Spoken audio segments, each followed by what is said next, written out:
here into round 6. The duelists have shuffled up. The die is being rolled, and we'll be jumping into this round 6 match between these two 5-0 players. I think the die roll is going to be fairly important for this one. Honestly, maybe not. Both decks are extremely capable of breaking fields, but it's just going to be who can set up first. It looks like Swordsoul is going to be able to start. That's fine. It looks like he's choosing to normal summon Ecclesia, Incredible Ecclesia the Virtuous. Incredible Ecclesia the Virtuous is effective. Yep, using the effect, tributing itself. Is there an Ash Blossom from Daniel? Doesn't seem like it. Looks like it's going to be able to resolve. Popping off with swords. So he had a copy of Moye in his hand. So obviously by doing this, you're able to summon a Moye from your deck and have the worm in your hand to reveal. Special summon Swordsoul and modo. Yeah, that is the requirement, right? Not necessarily a one-card combo, but Looks like he has Emergence too also, yeah. A couple of copies. Oh no, it's a droplet as well. Thank you. Sometimes it's hard to tell the ultimate droplet versus Swordsoul Emergence. Nothing on Rose. So here's a question. This is not a question I've thought of recently. Are you going for the draw 2 combo with Swordsoul? How popular do you think Nibiru is in the main deck right now? Or are you trying to make a safer play, search Longyun, and go into Barone? I imagine if he's activating Emergence here, then he is just going for the long first, and then he's going to try to keep it safe, go for Baron, which I think might not be potent enough against Unchained. I think I largely agree with that. I feel like if you're bringing this particular strategy, it might be worthwhile to try and go for the highest upside. And as powerful as Barone is, it feels like if that's your main point of interaction, it might not be enough. So you might as well go for the draw 2 play. Well, opting to just play it safe here, going for that level 10 synchro immediately. And this is the one thing, because sometimes is... Oh, no. No, it is. It is going to be the draw 2 play. Okay, going hyper-aggressive here. Synchro summon. I guess because you didn't have any tennies in your hand, you might as well do it first, get the draw now. Swordsoul Grandmaster Shishao. Yep. I will trigger some effects here. Yep. By doing it this way, he gets the draw 2 off of the Moye and the Sinister Sovereign. Swordsoul Grandmaster Shishao. Chainlink 2 Swordsoul Sinister Sovereign. Shing Longyun. Being very precise as to which Swordsoul monsters are being activated. Yeah, always good to be pretty clear as which effects you're activating, even though I don't think there's any other cards with those names. Or anything resembling those names. They're rather unique and long. So now he'll be able to search a copy of Blackout, which will combine really well with the Infinite Impermanence it looks like he has in his hand, and I think it was a Forbidden Droplet. It was Forbidden Droplet, yeah. So he already has 3 points of interaction in his hand, and he just was able to draw 2 more. See, okay, this is exactly what I thought would happen. He drew 2 tennies, which is why if I'm going for this line, I would want to go for the Moye draw first. So if I draw any tenny and I can discard it for long and be able to use them, and then still have different synchro plays available. But then you'd be limited to only 1 draw, assuming you don't have access to Ashuna into Adhara to get the additional tuner/non-tuner field.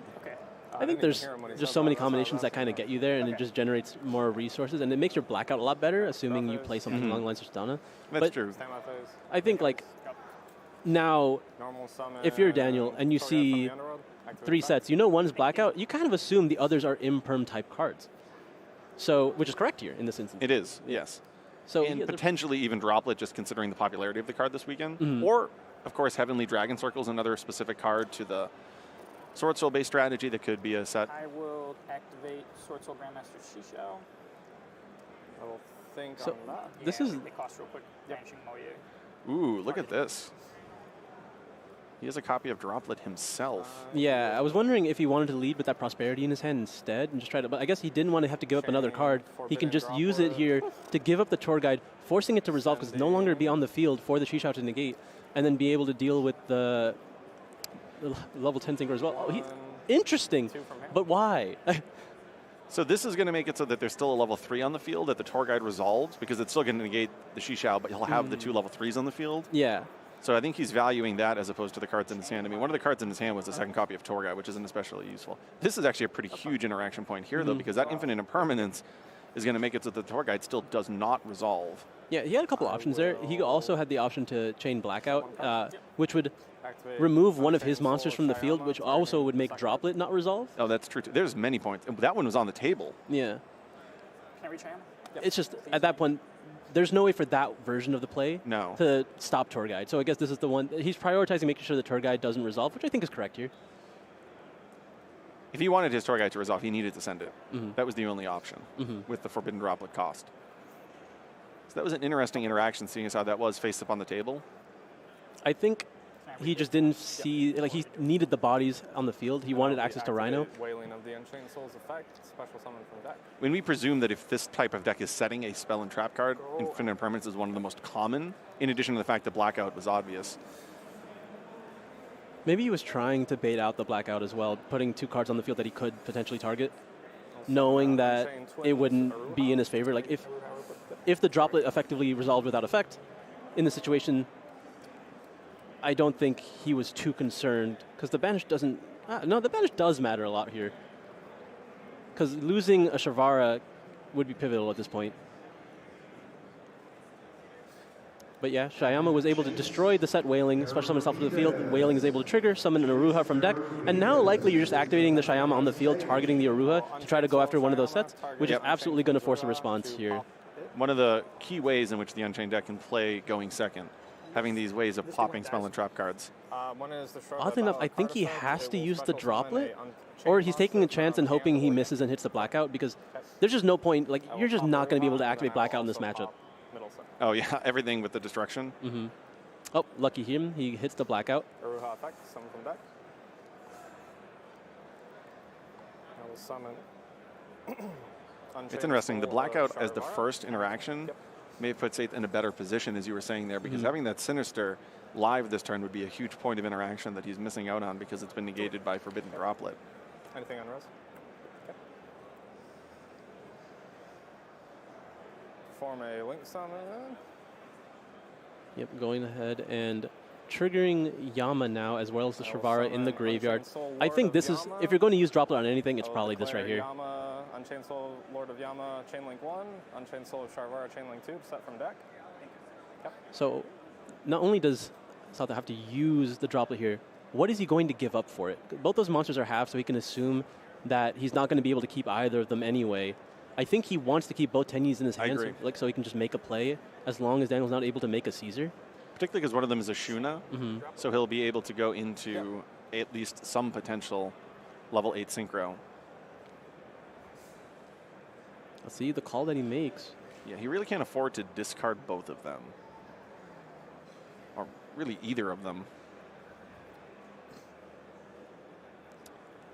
You know, I've never seen this interaction before, but it might come up immediately on the following turn. How does SP interact with Tenyis?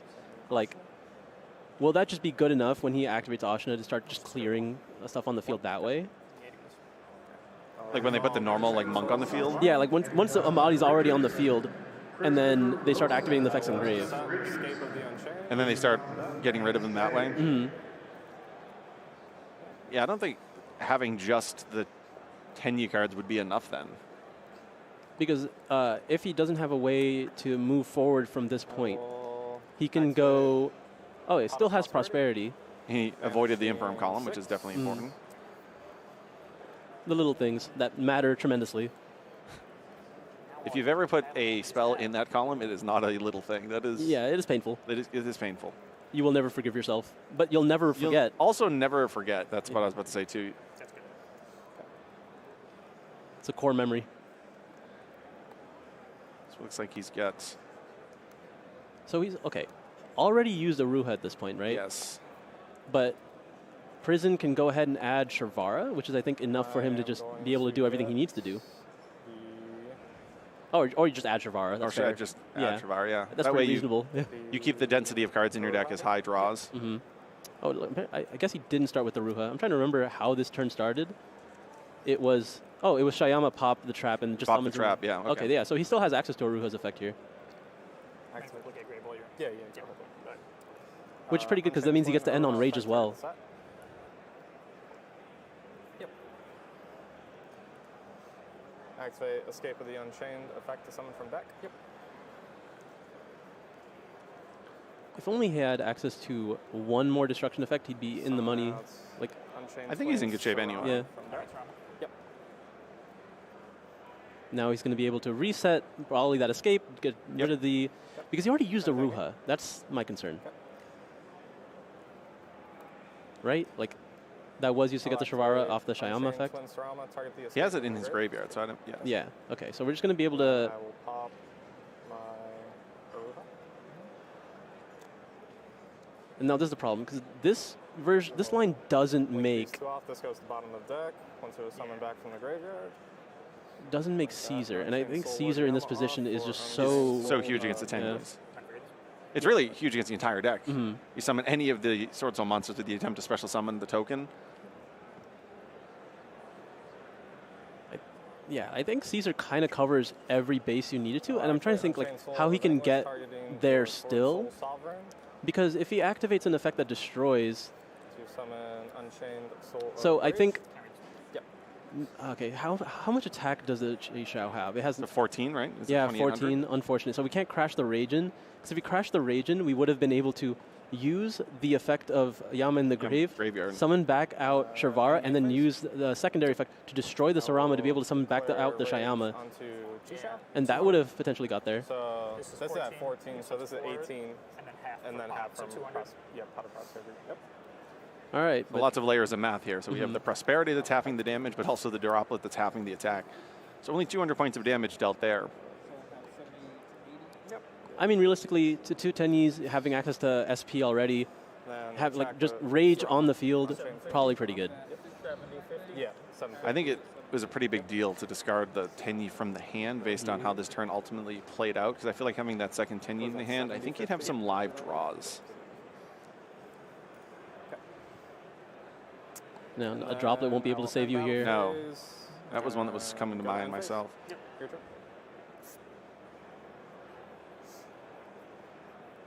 It looks like Emergence. That is normally very good. Not good into Rage. Like, there's just too many interruptions on the field at this point. There is. It's crazy what Unchained can do with so little. It's one of the reasons it's arguably, it's not quite percentage-wise this weekend, but one of the most popular decks over the course of the last month. Yeah, 4th place in popularity is pretty good so far, considering how many new decks there are for people to still be playing this deck as much. Powerful decks, too.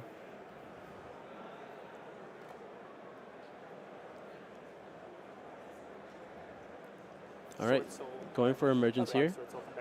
Yep, that's fine. What do you think his win condition is at this point? If Daniel is just very lax with his use of the Rage here, maybe... Okay, no, just going for straight Taya. I think there is an obvious win condition from here, unfortunately. Like, maybe it was something along the lines of, like, just search Long Yuan, activate Long Yuan, but, like, and then just hope Daniel doesn't do anything about it. But I just can't imagine not doing that happening. I think the play was to have the second Tenyi in hand and then maybe try and do something with the 2 Tenyis that elicited a response and then be able to top deck or draw a Taya, because then you could use that without having a Tenyi in hand. Exactly. This is another interaction that's pretty disheartening here, is the ability to destroy before Taya's effect is able to activate. Unlike Moyi, it is not an on-summon effect. All right, now what are we going to summon off Sarama here? You probably just want to keep value in any sense here. It would be at the very top of my deck. Unchained Twin. That one makes sense. Yep, I think Rakeya makes a lot of sense because it keeps your Yama alive. Yep.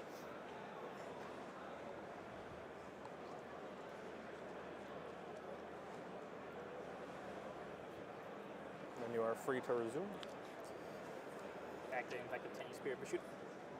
Summon is fine. All right, that is the last card in hand. That should just... I will Unchained Soul. And he'll be using the link effect of Unchained, and that will be the first game. Pretty decisive victory for Unchained there, being able to kind of just show how I think the matchup can go either way for this. They're both like these somewhat mid-range strategies where they're able to play into fields really well. They are really strong at just generating advantage with their cards and like just having favorable trades. So both decks are trying to take advantage of favorable trades, and because Unchained was able to go second, it had to play into less. And he did have access to Droplet himself, so... Do you think it would have been different if he chained Blackout, like you were saying, to make it so he only had one monster on the field? Like, how would that turn have played out with Sinister live? So, Sinister would be live. Blackout is something that's not good in the matchup, which might be something you want to take into account. He's going to still be able to summon the Fiendish Rhino from the deck. Yep. So then it just becomes a question of Shayama hitting the field. Shayama will just have to destroy another card. But then you're able to banish the Shayama, which actually not in that instance because it was from the grave, so it would just go back to the bottom of the deck anyway, right? Because if it leaves the field, it just goes back to the bottom of the deck. So not really what you want to do there, but as soon as Sharvara hits the field, you want to just banish that. And it's a little tricky because you can't actually stop the Shavara at that point because the Rhino is going to hit the field. So at some point, a Shavara will hit the graveyard unless you banish the Rhino. Which feels awkward. It feels counterintuitive. Mm-hmm. But it may have been an interesting play line there. If he immediately banishes it off the tour guide summon, Mm-hmm. then what happens? Well, then he would have to set. Shyama pops the Wailing. The Wailing is able to special summon one from deck.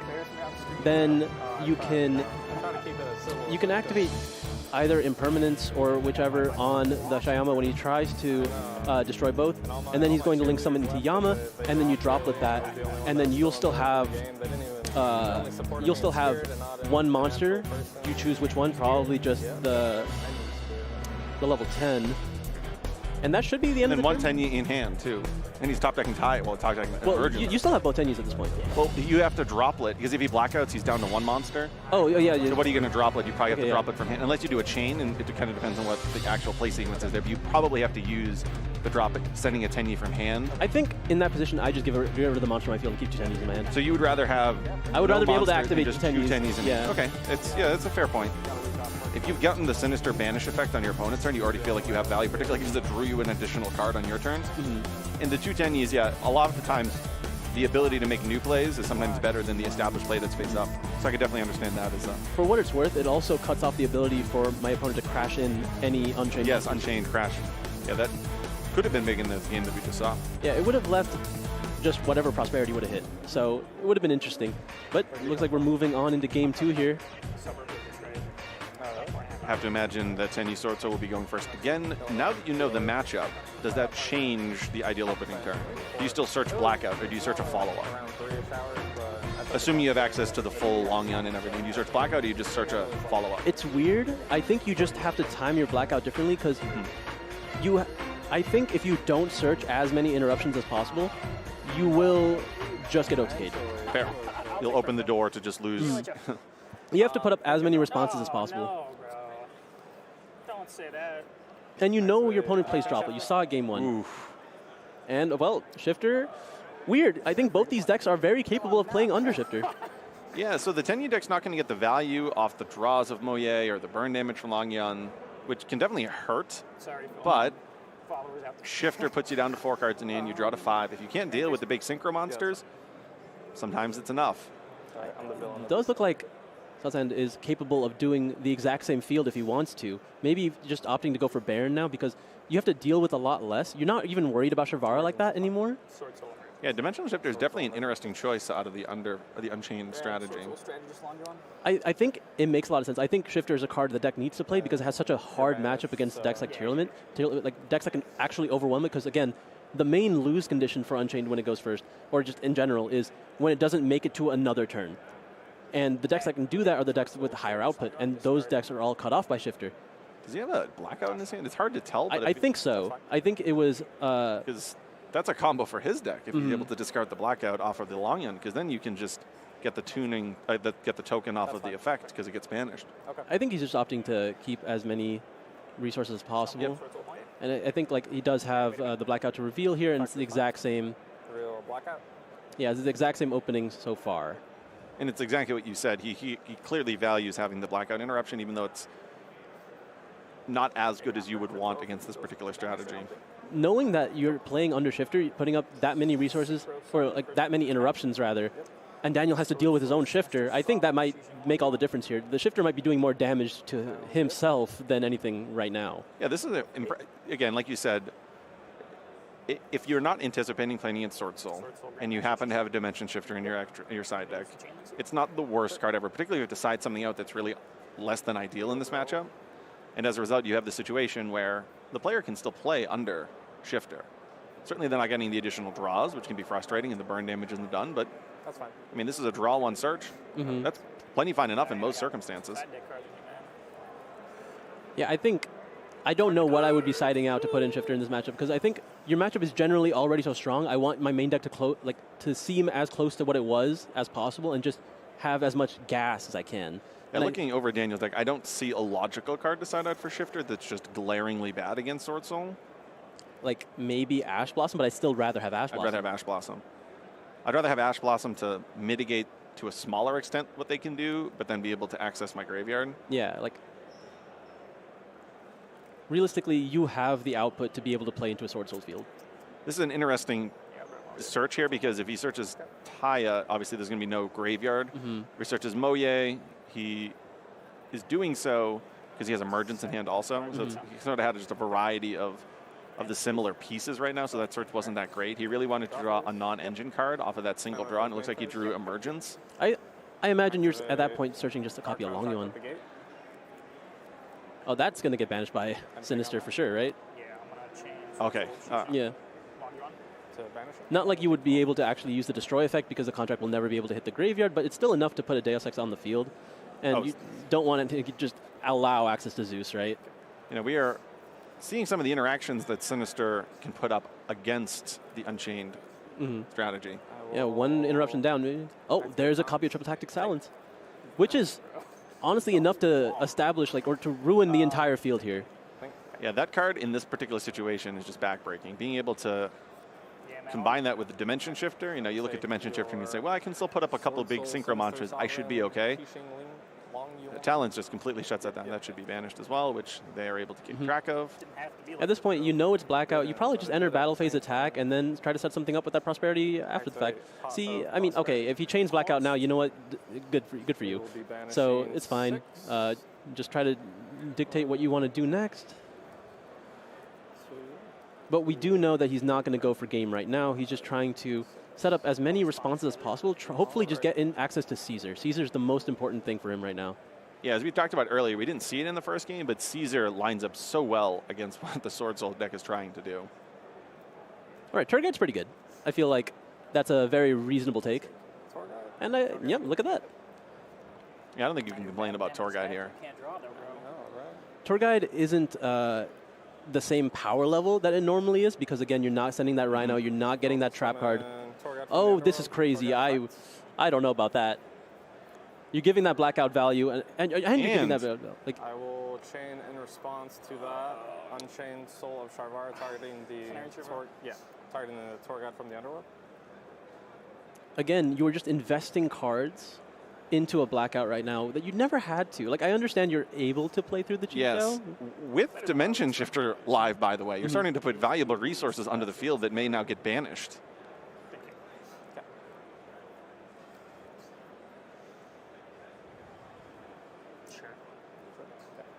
All right, Tour Guide's gone. Sharvara hits the field, and then we're going to be able to special summon another level 3 Fiend from the deck. So if you just blackout right here, how is he getting the Sinister off the field?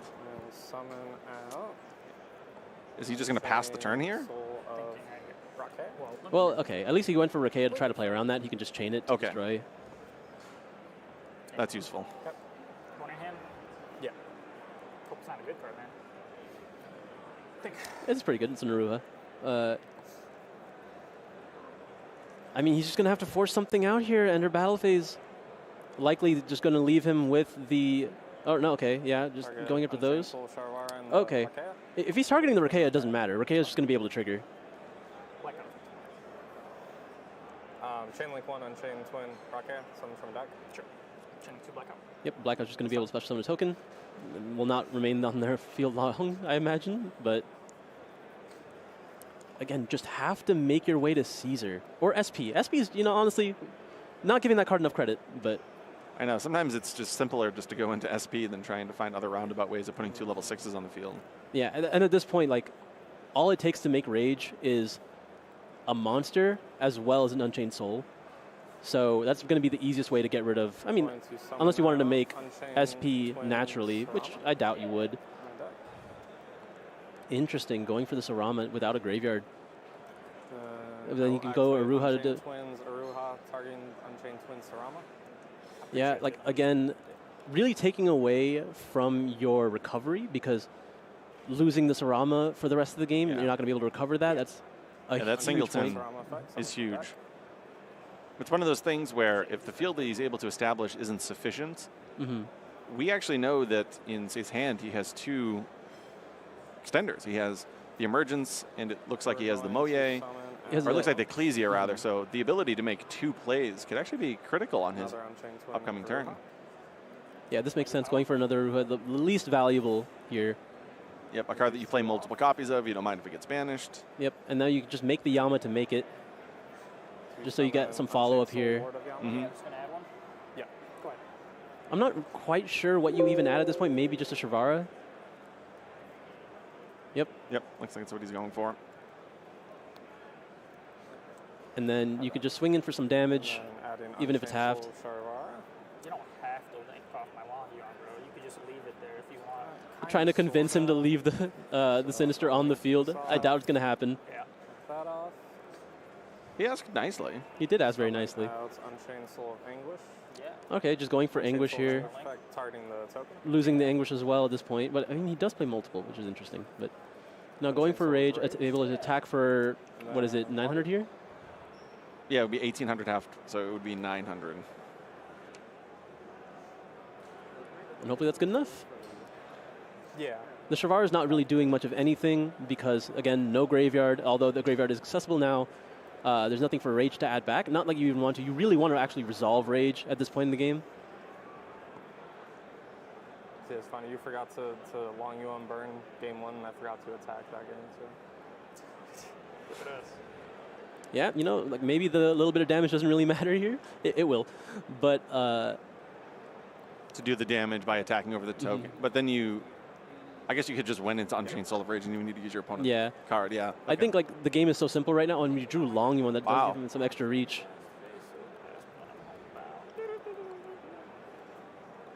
I mean, I guess you have to just lead with special summoning Ecclesia, and then see where that goes. Have to go into Moye. That's fine. At the very least, I do think SP requires 2 effect monsters, so you're going to Yes. leave access to the token, which opens up the potential for a Tenyi in hand to do something.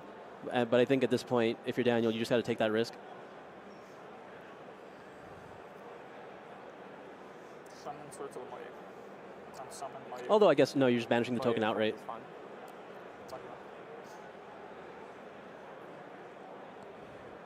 On the resolution, Unchained Soul of Rage, target Moya.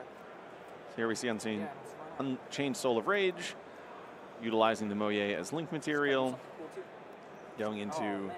Little Knight. SP Little Knight, target token. Yeah, Little Knight finally going to be able to get some value here. So this is the one interaction that Little Knight will just not have anything going for it, where Long Yuan is going to be able to discard from hand, activating in hand, and there will not be anything for Little Knight to banish, so he won't be able to tag them both out, Swordsoul of Moye. which means as long as Sub doesn't use the effect of Long Yuan to burn. Oh, actually, he's just Could going you for just the go into, normal. could you just go into Taya, attack, and then main phase 2? Yeah, that's also fine, because Taya has 1800 attack. 1800 I forgot attack, he yeah. didn't commit his normal summon yet. No, that was the fact that he had Ecclesia specifically I special was huge. It allowed him to save his normal time. summon. Battle phase. Yeah, this is exactly the line that makes the most sense here. Yeah, that's fine. 200. 66. Yep. Main phase 2. Yep.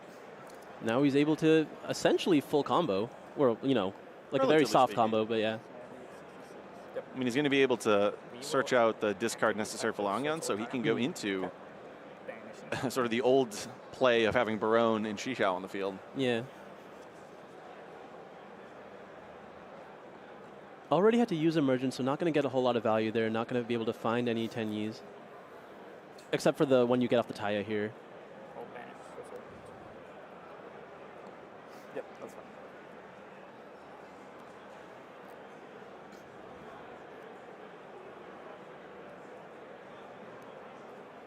So here's the thing. Do you think he plays Chen Ying? Oh, he does. It's right there on the top. Because that might be more worth it than making Baron here, just so you have access to Adhara to give you back more follow-up instead of just putting the 2 monsters on the field.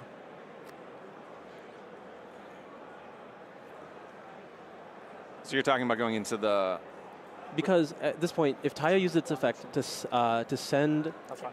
the Ashnat from deck to grave, and then he activates Long Yuan to discard whatever Chi-Shao searches, he's going to lock himself into worms, but he gets to have access to Monk and Adhara to keep that resource loop going.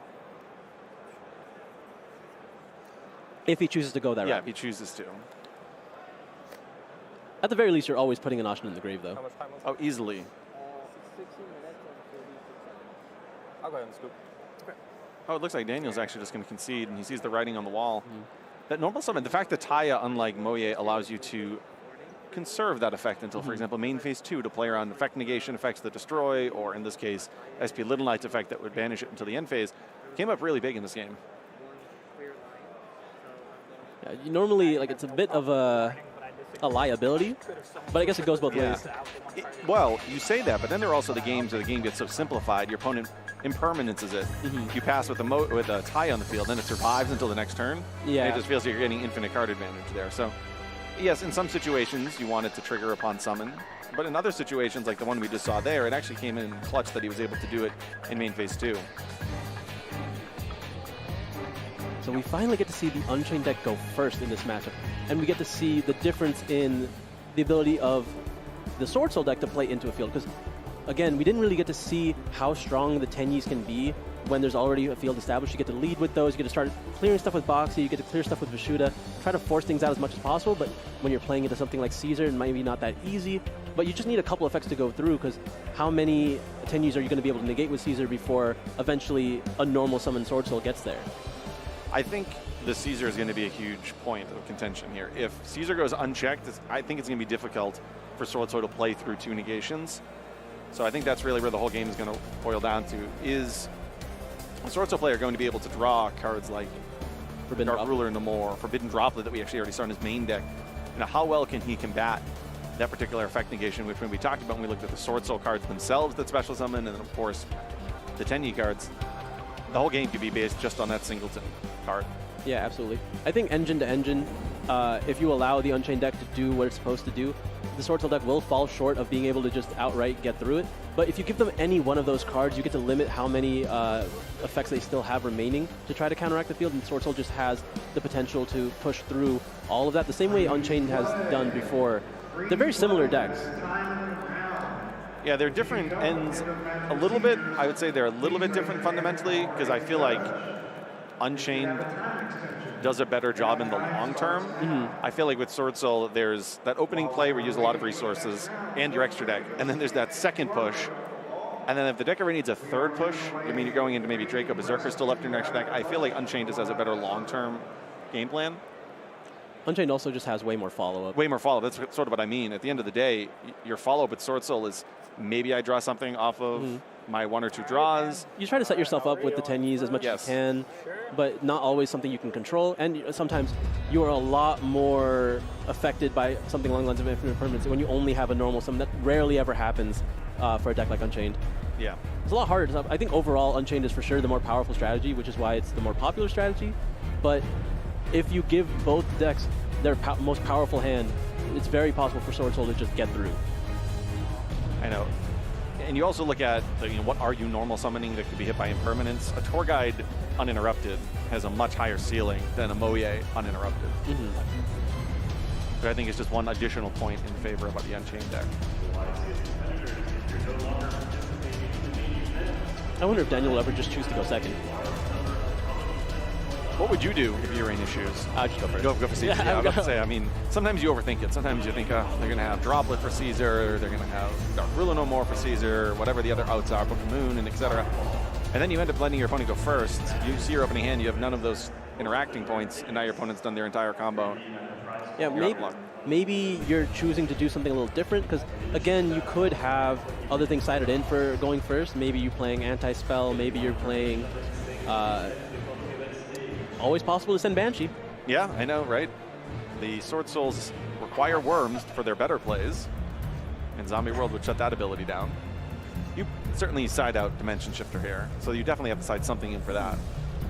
Yeah, you might just go back to Ash, but I wonder if you're keeping in droplets as well. There's so much you could actually just change around, or maybe because you think you have so much more, you do choose to go second, but we'll have to find out as we go into Game 3. Both these duelists are ready.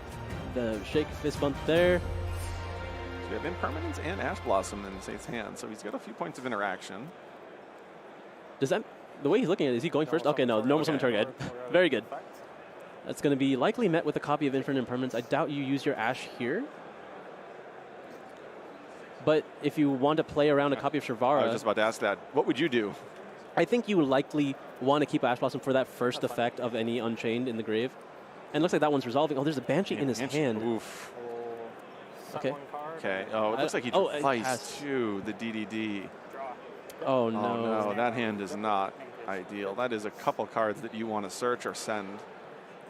All right. Sathe's sat up in his chair thinking to himself, wow, my infinite impermanence got me through that turn.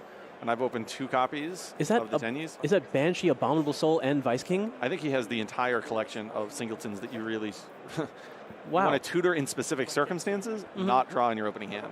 But the funny thing is, he actually, that tour guide from the other guard actually gone uninterrupted. That's pretty good. He would have been pretty good. He would have been, you know, these 3 cards don't do that much, but I got my tour guide to resolve. And this is the ideal opening from Swordsoul. We have Ashna and Vishuddha able to go just straight into Boxy to try to clear up these monsters and then go in with the rest of his cards. Yeah, and he has a emergence in his hand, so he's going to be able to conduct a normal summon in the aftermath of all of this. And he's going to clear the field and then go into his more traditional Swordsoul plays. He has Emergence Taya, so he can even, if he wants to, try to play around Nibiru by setting up a Chaofeng line. Chaofeng, yeah. Chaofeng's one of my favorite cards in the Swordsoul strategy. It's especially backbreaking when cards like Effect Veiler become popular. I mean, obviously there's Nibiru, that's just sort of the generic card you're always playing around, but when cards like Effect Veiler become popular as well. Yeah, just randomly hit, making sure your opponent can't use light effects can just be really strong for you, but a lot of the time you just keeping it as a pseudo interrupt when you black that out and you're able to add something along the lines of Ash Blossom to your hand or just follow up. I often feel bad when the Drytron players try to bring their deck to a tournament and a card like Chaofeng is running around. I mean, it shouldn't be anymore, but again, it isn't, but there was a period of time where those two overlapped in much more higher degrees of popularity. So here's Adhara adding back the Ashuna, giving him an ideal discard if he wants to do so. It also allows him to reveal off Moye a card in his hand that is already public information. Was that the Imperm column? I think it might have been. That is the Imperm column. Well. How? Okay, well, you know. Well, he still has Taya in his hand. Oh, look at his face. So he still has Taya in his hand, and he'll be able to banish the Emergence. Yeah, I think it's still fine. And then he'll be able to go into Yazi, and Yazi can pop the Tour Guide, triggering the Yazi effect, getting the Moye, revealing the other worm in his hand, and then still basically getting to the same place. If not, outright winning. But yes, he did just play that Emergence in the Infinite Impermanence column. Had a lot of choices in columns. It's just one of those things. The card has been out for years now, but it still has, every now and again, an impact like this, where that Impermanence column comes into play. I think the judges are just confirming, verifying that was, in fact, the location of where Infinite Impermanence was activated.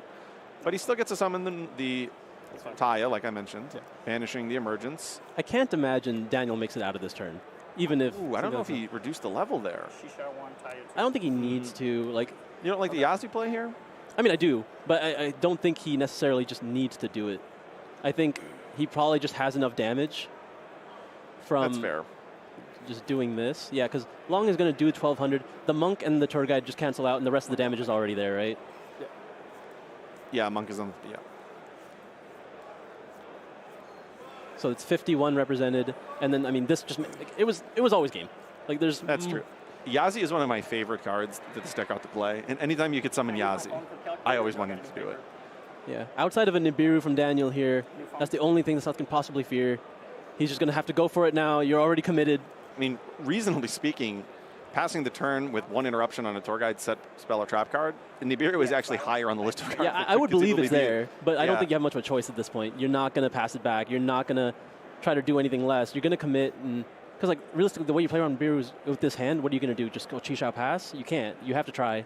I mean, you would have Boxied and then used the Ashuna to get Adhara on the field to go into Chi-Shao, like you mentioned. Well, to go... Chaofeng, sorry. How often do people still play Chaofeng? Oh, he does. He does play Chaofeng. Oh, crazy. Yeah, then he should have. But yeah, he could have done this. Yeah, okay. All right, Swordsoul, moving on 6-0. Yeah, that is one of the worst hands imaginable, but Swordsoul best deck. He said it here. Yeah. I mean, we saw it. The ability to break a board, given not necessarily a board being made, but the options were there. Yeah, that was impressive. It was on purpose, yeah. He was going for the style. Trying to give him a chance, you know? Yeah. And it still didn't matter. Yeah. Yeah. Sometimes, unfortunately, with the Unchained deck, like many decks that exist out there today, there are certain cards that you want to only see by searching them out, sending them to the graveyard, and never seeing in your opening hand. Unfortunately, he drew 3 of those cards in this match.